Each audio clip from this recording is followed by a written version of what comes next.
前两天有个哥们家杀猪啊，给送了一个大后丘。我本来想腌火腿，但我们家人嘴急呀，等不了那么多年。我来吧，既然就吃大串了，都给他卸他。忘昨天100块钱收个吊炉，这炉子不出意外应该比我岁数大。我给你们看看他们串这串多实的啊，半斤一串的秘制梅肉，1斤一串的五花，还有1斤一串的麻排，然后还穿了好多别的串。这个全翅和鸡脖子好多年没吃过吊炉烤的了，土豆和鹅蛋都是包上锡纸就扔最底下了。这一小盆里其实是最狠的，这个是虾仁猪心。这一锅串呀，中间打开炉子翻面的时候，那香味我就已经受不了了。我一点不撒谎，我当时都想舔舔地下这油了。我们吧不会烤馕，我就买了几张发面饼。这饼夹串可太带劲了，还吃出点小时候放学在小摊买串那种感觉。我爸说他小时候就站水堆上这么吃，然后屋里这些等教的吧，就说这温度不行，烤的太慢了。粉慢确实是慢点，但也有点人为因素。那你说我们仨在这看着炉子，那串熟的快的，我们还能眼睁睁看它烤糊了吗？那先吃点不也是属于没办法的事吗？供不上溜，他们自己就想招了，有拿烤箱烤的，还有拿空气炸锅干的。我家这空气炸这一锅逼出不少油呢，反要过年了，油炸食品还是收敛点吧。那过年还得见人呢嘛，不是？最后一锅就拿屋吃了，还配点喝的，一锅肉汤炖的酸菜血肠，还有一锅鲜虾疙瘩汤。吃饱喝足就得干活了，还有10来斤干肠没灌呢。这个工艺现在已经非常简单了，就买现成的料按配比来就行了。基本上手勤快点的就都自己在家灌了，而且在家整的肉吃的也放心呢。我们这一盆正好是20斤，晾个6、7天就能吃了，到时候看看能剩多少斤。这么一折腾吧，我们也有点饿了。临了10点多又烤了一炉，我当时就寻思呀，这哪个邻居家窗户要是漏点风，妈这回得遭点罪呀。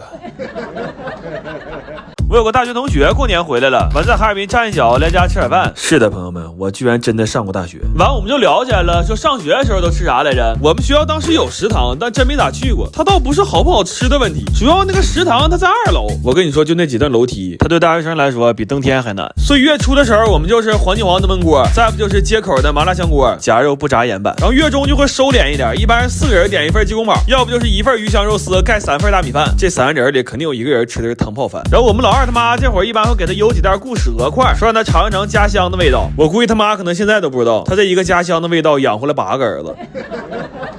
然后月末就不用说了，上过大学都明白了，这会儿是大学生的清理肠胃时间。我们一般就是老3样：锅塔尖椒、香辣土豆片和火爆大头菜。咱说那真是一肉不肉啊。不过这几个菜确实挺好吃，但是直到今天我也没整明白，就是我觉得这几个菜好吃，到底是因为价格还是因为口味？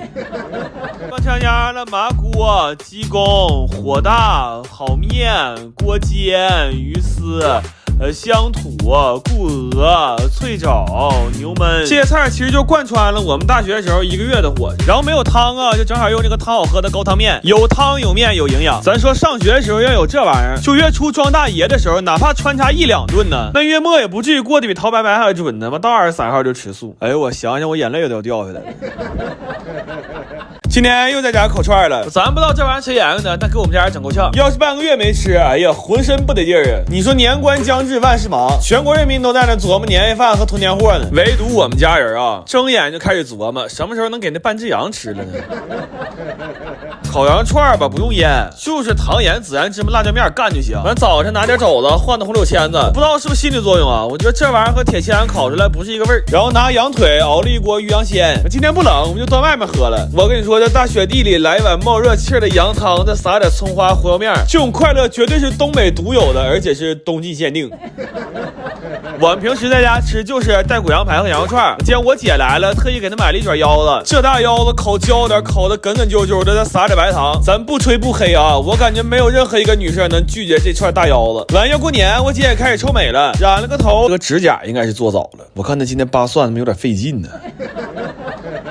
下午收拾东西，晚上不愿意动了，就吃点整事儿的。这锅是羊腿火锅，等会儿下面条。完这边烤点鹅肝和牛肉，现在属于是火锅局和烤肉局凑一起了。本来说愿意吃啥就坐哪边，后来我看选都挺揪心，我说拉倒吧，一锅一锅来吧。先吃的是烤盘，正好我妈中午没在家，给留了几个腰子一起热了。完这边羊腿蘸点韭菜花，吃完就下面条了。最后这点火锅面吃的太舒服了。等我爸睡醒来吃面条的时候，说你们挺厉害，这锅还能烙油饼。我一看哪有油饼啊，那是烤完鹅肝擦油的纸啊！你刚才也上去整块了，饿死了。过年了，朋友们，灯笼挂上了，对联也贴上了。今天热热闹闹在家吃顿火锅。咱说找人来家吃火锅，最大的精髓不就是少准备多安排吗？安排这个买点这个，安排那个买点那个，一不留神就凑了一大桌子。我熬了点鸡骨牛骨汤当汤底儿，给辣锅做了一盘卤味，还炸了点酥肉。这两盘是单起个锅吃潮汕火锅的。过年虽然见不着钱账，但心里还是有。今天把家里所有能涮火锅的家伙事全都翻出来了。我试图计算出一个每个人都能吃到3个不同锅底的座位分布，但是失败了。我说咱边吃边挪吧，脑袋笨就得靠腿勤快了。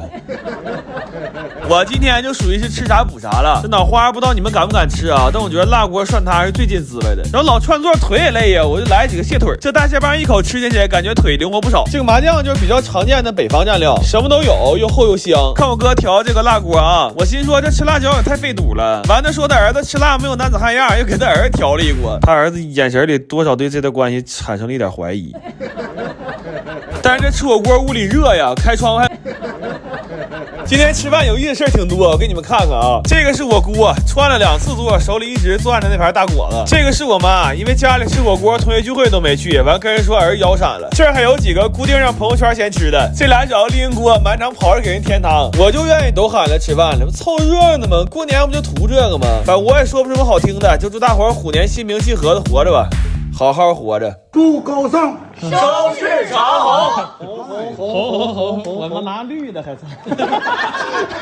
今天又出来赶大集来了，这年味儿还得是东北大集呀。今天猪肉还是8块钱一斤，前槽后抽肘都这价。排骨是18到20，买一扇300多块钱，过年就够了。今天瓜子便宜，才5块钱一斤，我看个头也挺大，而且现炒的贼香。今天有卖冻草莓的，冻草莓、冻桃都是6块钱一斤，一样买点回家就能熬一大锅罐头。砂糖橘是10块钱3斤，而且各碗各甜。这一车1000来斤，3小时卖没了。我今天真没咋买，因为我蹭了不少试吃。大哥，尝一个行不行？行。我再拿俩走啊。然后大集吧，每次都有点出其不意的东西。这最近多火呀，勾芡稠盘大骨头，这么长嘴的鱼长这么大，我真是头一次见。还有卖下蛋鸡的，25一只，卖的人说是一天能下1个蛋。这个是荷包鲫鱼，这玩意儿有意思，它这肚子非常鼓，但是看不出来是油还是籽，反正是油就窝囊了，是籽就掏上了。但这玩意儿在大集上出现，我觉得是市场偏差。真的，你看这玩意儿进商场，他妈当代年轻人掏不掏迷糊你？完卖羊肉的哥们给自己烤了几个串儿，哎呦我给我馋完了。我们买点吃的，找个小铺坐下了。这属于是东北大集的喷彩色虾片，这都是家里小孩过年最惦记的。今天买东西这个物价又给我惊着了，大蒜5块钱一瓶，这个5升的果汁15块钱，桃味还挺浓。然后这个是腿里的杨枝甘露，你别说味儿不错，鲜的鸡胗和鸡心还冒肉气儿呢。8块钱一斤沙丁鱼，买一袋回家做茄汁罐头。然后今天冻货买太多了，抱着冷啊，我们就决定控制一个人坐30公里线车回家。最后产生的幸运儿是枸杞，能看得出来他很快乐。